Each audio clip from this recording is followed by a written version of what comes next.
UMNO knows very well that its exit is the only way that Muhyiddin can be toppled, because GPS does not want to take the risk of pulling out.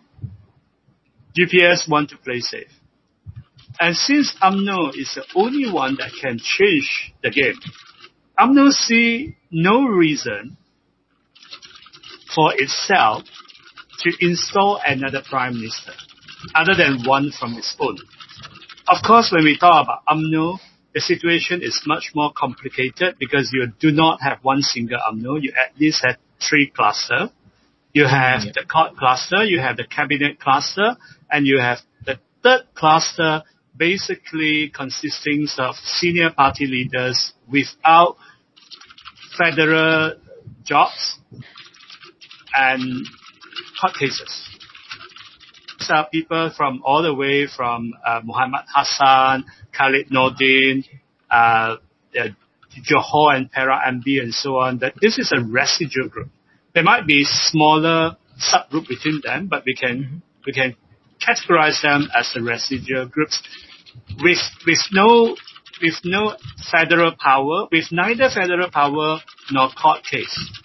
UMNO, you would have some who would be more desperate to have a change of government. Basically the court cluster, in the hope that a change of government may assert some political influence either to the court or at least to the AG chamber to make their life easier. And that's the reason why they are friendlier to Anwar. The residual cluster and the smarter one especially are open for a realignment with PH after elections. But they were not desperate for immediately a shift. For a very simple reason, to go into a formal pact now, unless if it's only with DAP, which is hard to swallow by its grassroots, means that they probably have to sacrifice some seats. So this residual cluster in the long-term interest of UMNO want to shift the party away from Muafakat Nasional to be more open, including the possibility to tie up with PH, including DAP. I see. But they are not keen for any short-term deal, because that would limit UMNO possibility to maximize its seats.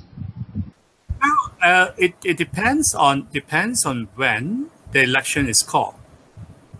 If he is convicted before the election, he would not be able to run. Even that he could have proxy, he would not have that much of control. And he is not charismatic. If anyone that is more charismatic from the court cluster is Najib. I think if the situations, if a delay of the elections go long enough, the best scenario for UMNO is to have a new leadership, probably by people like Mohamad Hasan. Basically, and of course that it can be someone like Khairy Jamaluddin. We have to recognize that the cabinet cluster, if it define it as pro-Bersatu, then it doesn't include every minister or deputy minister. Those who are most strongly pro-Bersatus are those who would not have any chance to take up high position when UMNO is fully in power. Not just Anwar Musa, but probably also maybe people like Ismail Sabri.